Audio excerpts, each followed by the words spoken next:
Halo guys, kembali lagi di channel Cost Accounting FEB UI. Di sini aku Selin akan membawakan materi mengenai Activity Based Management. Nah, untuk mengetahui lebih lanjut lagi apa itu sih Activity Based Management, kita langsung aja ke problem 1. Di sini ada Adele Delights, dia membuat custom ring.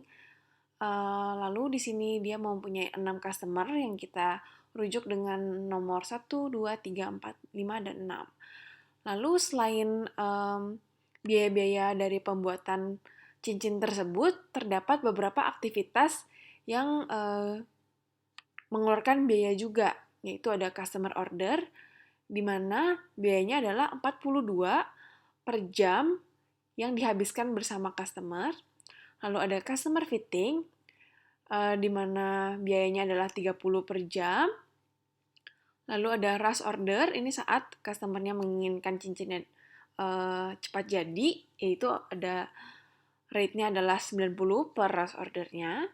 Lalu ada number of customer return visit, yaitu yang mengembalikan atau melakukan retur cincinnya dalam 30 hari, dan ini biayanya adalah 40 per return visit. Lalu di sini terdapat informasi mengenai keenam customer tersebut, di mana biaya dari pembuatan cincin tersebut adalah 60% dari harga penjualan.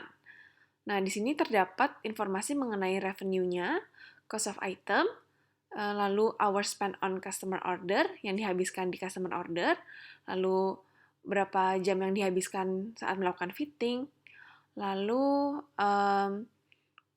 berapa sih customer yang melakukan rush order atau menginginkan cincin itu dengan cepat jadinya, lalu juga berapa yang melakukan retur. Nah, soal pertama, kita diminta untuk melakukan calculate the customer level operating income for each customer, lalu melakukan ranking, yang mana yang paling menguntungkan dan mana yang paling tidak, dan melakukan customer profitability analysis. Nah, di sini yang pertama kita harus lakuin adalah mencari customer level cost-nya di setiap customer. Nah, ini kita harus hitung dulu nih dari 4 aktivitas ini yang di luar biaya pembuatan dari cincinnya tersebut. Di sini kita udah tahu datanya, berapa sih jam yang digunakan masing-masing customer, atau berapa angka rush order atau return visit dari setiap customer tersebut. Nah, dari sini kita harus menghitung totalnya berapa dengan cara kita mengkalikan setiap aktivitas tersebut dengan rate-nya yang kita udah tahu ya di soal. Nah, berarti untuk customer 1, dia melakukan customer order-nya selama 3 jam. Jadi kita harus kaliin 3 jam tersebut dengan rate-nya yaitu 42. Begitu seterusnya untuk customer 2, 3, 4, 5, 6.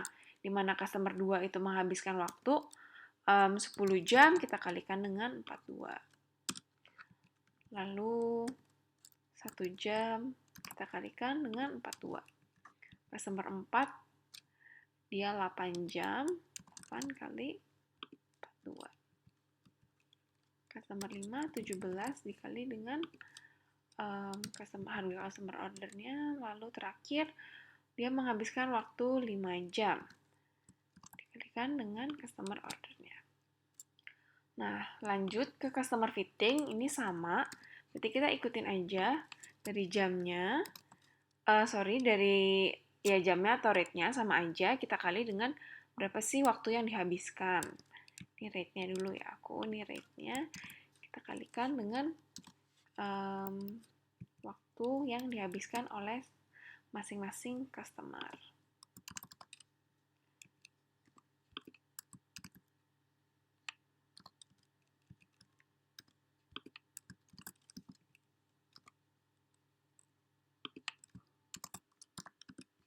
Lalu untuk rush ordernya juga masih sama, berarti ini $90 untuk per rush order dikalikan. Untuk customer pertama dia tidak melakukan rush order. Nah, customer kedua baru melakukan rush order 2 kali gitu ya. Lalu yang 3, rush ordernya dia hanya melakukan sekali, customer keempat melakukan 3 kali rush order. Dan customer keempat melakukan 2 kali ya. 2 kali rush order. Lalu ini 3 kali rush order. Dan yang terakhir tidak melakukan rush order. Nah, yang melakukan retur di sini hanyalah customer nomor 6 yang melakukan retur. Dia hanya melakukannya sekali. Oke, berarti ini kita masukin 0 aja karena mereka tidak melakukan retur ya. Lalu, nah ini kita hitung totalnya, tinggal kita jumlahkan aja sebenarnya. Selain cost dari pembuatan cincin tersebut, ada lagi cost yang harus ditanggung. Nah, ini dia cost-nya. Nah, untuk mengetahui customer level operating income, kita hitung dari, kita masukin dulu nih revenue-nya yang ada di tabel ya, dari soal, dari informasi.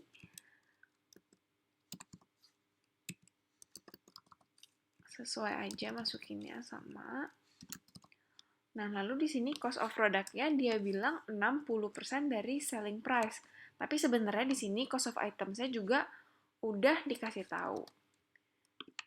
Gitu ya. Nah, sama.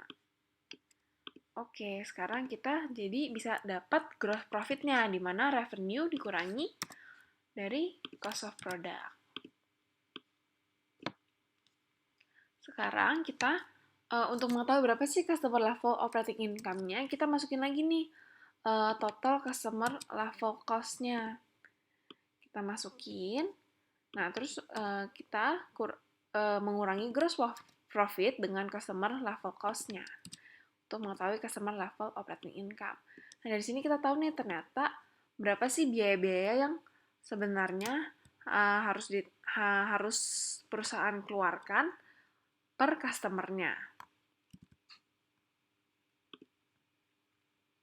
Nah, ini kita bisa melakukan ranking dari sini. Berarti customer 1 memiliki customer level operating income paling tinggi, berarti dia ranking 1. Dan seterusnya. 3, ini 4, ini 5, dan 6. Di sini kita lihat ya, ternyata customer 3 paling tidak menguntungkan. Nah, untuk menghitung customer profitability analysis, kita bisa pakai cara biasa ya, kita pakai customer level operating income margin, di mana customer level operating income dibagi dengan revenue. Gitu. Dari sini juga terlihat ya, paling tinggi adalah customer pertama, dan paling rendah yang paling tidak menguntungkan adalah customer ketiga. Selanjutnya, untuk pertanyaan nomor 2, are any customers unprofitable? What is causing this? What should Adele Delights do about these customers? Jadi, seperti yang kita tahu, kalau misalkan customer 3 adalah customer yang unprofitable atau tidak memberikan keuntungan. Dan customer yang memberikan keuntungan paling kecil adalah customer nomor 6. Nah, di sini kenapa customer nomor 3 itu unprofitable? Karena revenue yang didapat dari customer 3 itu sangat kecil, tapi dia juga ada rush order cost gitu. Itu yang membuat customer 3 ini tidak memberikan keuntungan. Lalu untuk customer 6, di sini karena customer 6 ini menggunakan customer order hour-nya tuh sangat lama, sehingga sangat mengurangi profit-nya. Gitu. Dan juga dia juga ada return visit ya. Jadi di sini cost-nya besar karena kedua hal itu tidak sebanding dengan revenue yang didapatkan. Adele ini dapat meningkatkan selling price-nya untuk kedua customer ini, mungkin dengan misalkan yang jumlah kuantitinya lebih sedikit belinya, mungkin harganya jadi lebih mahal, atau juga dia harus memberi minimum purchase untuk orang-orang yang mau melakukan rush order atau misalkan retur. Begitu. Oke. Cukup jelas untuk problem 1, sepertinya tidak ada kesulitan. Lalu kita lanjut ke problem nomor 2. Nah, problem 2 ini ada Chosun Company produces custom-made machine parts. Chosun recently has implemented ABM system with the objective of reducing costs. Chosun has begun analyzing each activity to determine ways to increase its efficiency. Setting up equipment was among the first group of activities to be carefully studied. The study revealed that setup hours was a good driver for the activity. Jadi ini setup hour-nya adalah driver dari aktivitas ya. During the last years, the company incurred fixed setup costs of 504.000. Itu adalah upah dari 14 pekerja. The fixed cost provide a capacity of 28.000 jam, itu 2.000 per employee at practical capacity. Lalu setup activity-nya dilihat sebagai kegiatan yang penting. Jadi dia ada value added standard yang di set sebesar 2.000 jam. Nah, actual setup hour-nya itu ternyata digunakan yang actual yang benar-benar terjadi itu adalah 26.200. Nah, selanjutnya kita diminta untuk calculate the volume and unused capacity variances for the setup activity. Explain what each variance means. Jadi, di sini ini udah ada informasi ya. Tadi ada salaries of 14 employees, yaitu 504.000. Ada setup hour capacity, 28.000.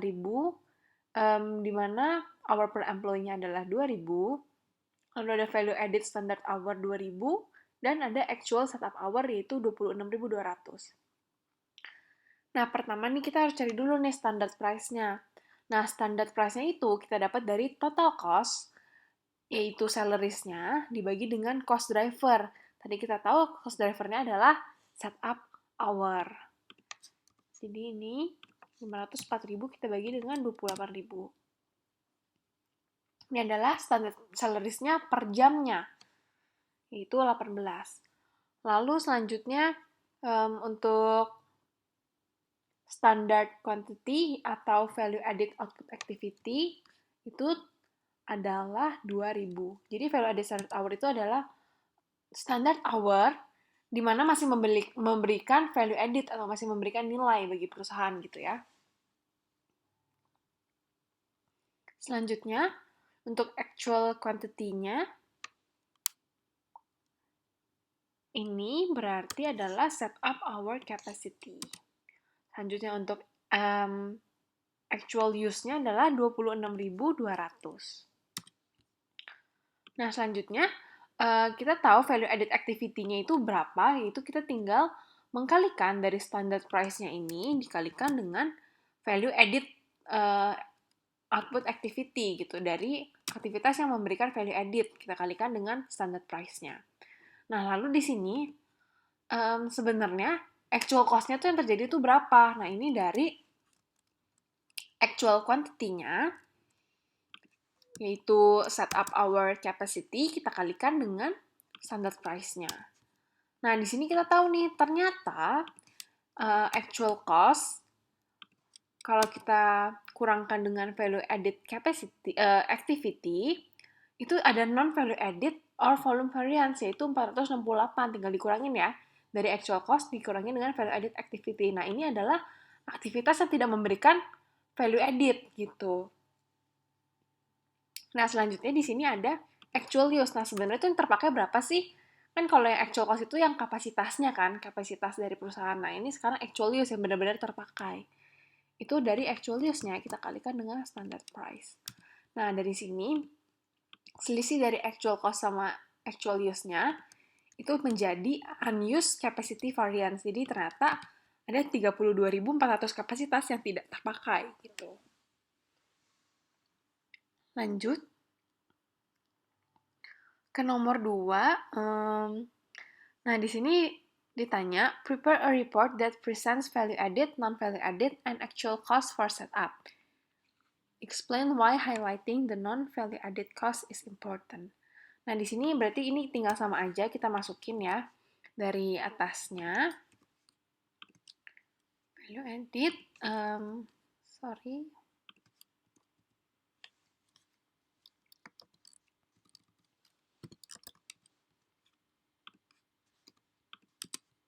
Lalu ini adalah actual cost-nya. Nah, di sini kenapa sih non-value added itu penting gitu loh untuk kita highlight.